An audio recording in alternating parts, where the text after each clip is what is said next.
Well folks, welcome to Picking Reels. So, what we have here is the last of Avian's garage foraging trip up at Fort William. We've got a number of reels here that are what are known as Brook Reels, and they're essentially for small fly fishing with like a 6-foot rod and little streams and brooks. This is very popular in the United States, as there are a lot of people who have kind of a brook in their backyard with largest properties. And we've got another one there. And most of these, some of them are a little bit wider, and some of them are a little bit narrower. There's no sort of standard here.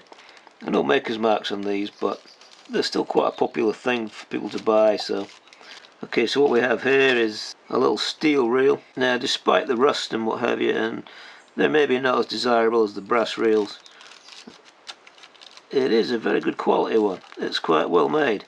It's better made than a lot of the pressed steel ones you saw in the 70s anyway, and so that might be worth doing something with, that one. Just for a small sale. You won't get an awful lot of money for something like that, I wouldn't think. There we have a very small Victorian brook reel.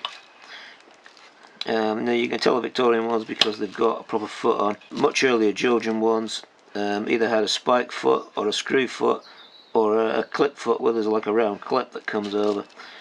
So this is definitely a Victorian one, and it's actually quite a nice quality.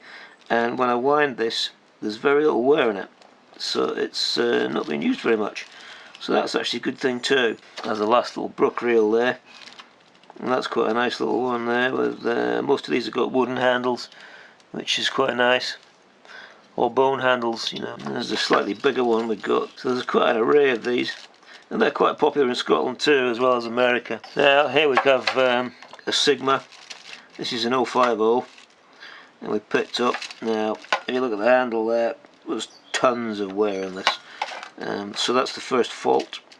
And I don't know if you can actually see this on the current video. There you can see where the lines cut it, so that's damaged, so that's 2 faults. And then we've got another fault here. I haven't been inside it yet. It does appear to work okay actually, this reel, but you can see that there's an odd screw there. So always very difficult to sell when you've got odd screws. So this will go for parts, and it is quite old anyway. So what we have here is a very old fishing tin. It comes open, and there are still some items inside it. You can see there.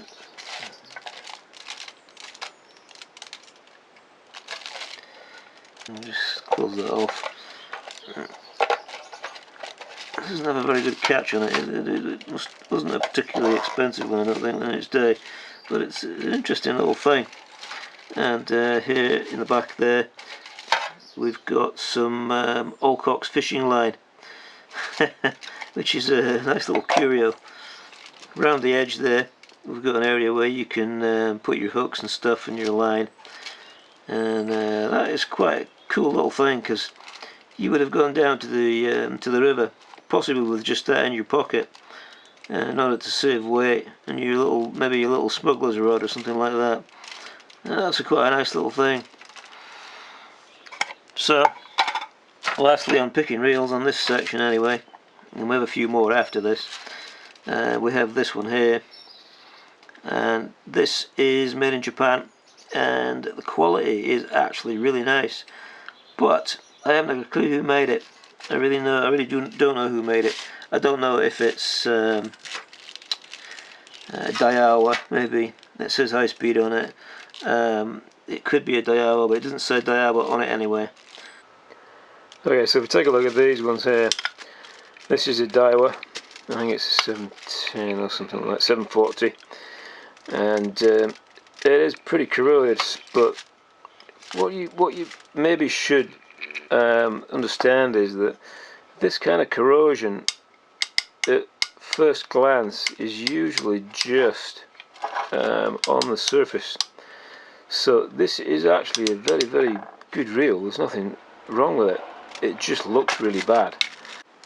So this is what the Daiwa looks like inside. It actually is in pretty good condition. There's not a lot of wear in it, and we do that regularly, and we sell some very good quality reels. So I'd just like to highlight one of the problems you need to look out for when you're looking for these J.W. Young's reels. This, as you can see there, this is a Pridex, and again it's mostly surface cosmetics. You can usually tell when there's actual genuine wear. Now this particular reel has something wrong with the slater latch. I haven't investigated this yet, but it'll either be a jammed spring because somebody's made a spring with something that's too thin, or it'll be a spring that's missing completely.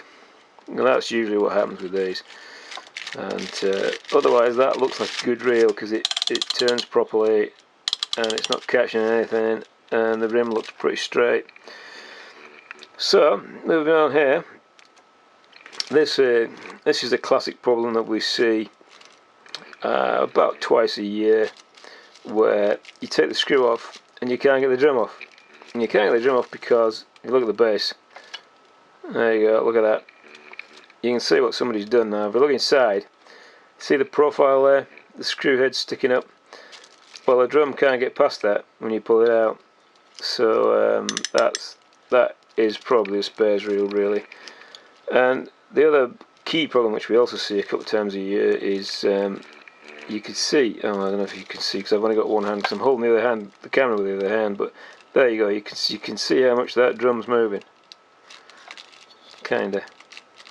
Anyway, I can assure you it does, and that means that as we said in some of our earlier videos, if you've got a brass centre pin, this Allcocks Popular has basically got too much wear in it, and the later reels had a steel centre pin, and you don't really get that problem with a steel centre pin. So that's one of the things to look out for. Lastly, we've acquired this little Bodex, which is a braked reel.